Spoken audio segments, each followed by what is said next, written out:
السلام عليكم متتبعينا الكرام، مرحبا بكم في هذا الفيديو الجديد. اليوم غادي نهضروا على قضيه ماشي بحال كاع القضايا، قضيه اللي هزات الراي العام المغربي وحبست الانفاس ديال ملايين المغاربه داخل ارض الوطن وخارجها. تفاصيل صادمه ومفاجات كتخلي العقل يطير. اخواني، بطبيعه الحال انا ما توقعتش هذا الشيء كامل يكون. مستجدات صدماتني شخصيا وكيف ما غادي تصدمكم حتى نتوما. حنا اليوم ماشي قدام جريمه عاديه، بل قدام لغز محير فيه الغدر، الخيانه، وتفاصيل ديال القتل بدم بارد اللي ما كتقبلها لا الانسانيه ولا العقل البشري. ملي كتسمع هذه الوقائع كيسحب ليك راسك عايش وسط فيلم ديال التشويق والاثاره، ولكن للاسف هذه حقيقه وقعات وشفناها وعشناها، والخيوط ديالها كتشابك قدام عينينا. بقاو معايا حتى الاخر، حيت هذا الشيء اللي غادي نكشفوه اليوم وغادي نحللوه خطوه بخطوه غادي يغير النظره ديالكم لكاع المعطيات اللي كانت عندكم من قبل كمحللين في هذه القضايا. ومن خلال القراءة المتأنية لمحاضر الوقائع نقدر نقول لكم أن الخيط الأول ديال هذا اللغز بدا بواحد الطريقة اللي ما كتخطرش على البال. كل شيء كان كيبان عادي في الأول، حياة طبيعية، ناس عايشين في أمان الله، حتى لواحد النهار اللي غادي يتقلب فيه كل شيء. إخواني أخوتي، رأس على عقب. هنا كنسولوا راسنا كيفاش واحد الشخص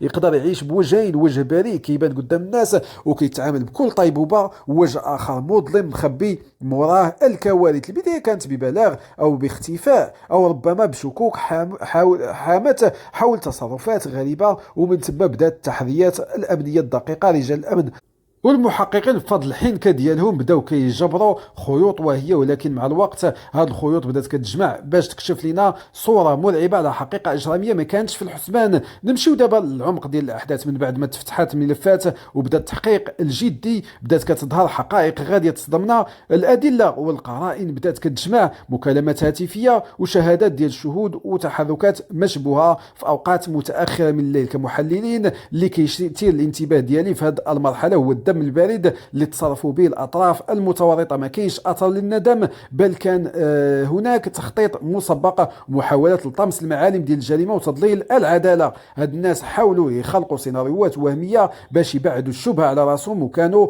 كيظنوا انهم اذكياء لدرجه ان حتى واحد ما غادي يكتشف اللعبه ديالهم. ولكن كيف ما كنقولوا ديما، ما كاينش جريمه كامله. هاد العباره تجسد بالحذافير ديالها في هاد القضيه. غلط صغير، هفوه بسيطه في الحسابات ديالهم، كانت هي المفتاح اللي فك الشفره ديال هذا اللغز كامل. من يتحاصروا المتهمين بالادله الدامغه وبالمواجهه المباشره، هنا طاحت الاقنعه. هذيك الصلابه المزيفه وهذيك البراءه المصطنعه تبخرات في لحظه. بدات الاعترافات تخرج، وكل اعتراف كان كيكون كفس وصدمه كبيره من اللي قبله. اللحظه اللي اعترفوا فيها بكيفيه التخطيط والتنفيذ هي اللحظه اللي خلات كل من كيتعقب هذا الملف يستمر ويتسمر في بلاصتو. كيفاش القلب البشري يدير هذا الشيء؟ كيفاش الانسان عادي يوصل به الدرجه لهذه المصيبه؟ الاسباب والدوافع اللي تذكرت في التحقيق، واخا تكون ماديه انتقاميه او ناتجه على حقد دفين، راها ما كتبررش بتاتا هذا الحجم ديال البشع. هنا كيبان لنا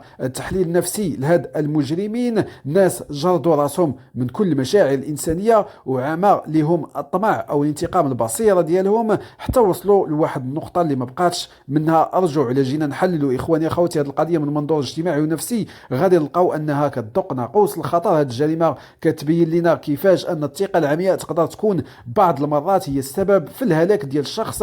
كتبين لنا باللي المظاهر خداعه، واننا عايشين في مجتمع خاصنا نردوا فيه البال بزاف من لفتات صغار ومن تصرفات اللي كتبان لنا عاديه. شكرا لكم على المتابعه، والسلام عليكم.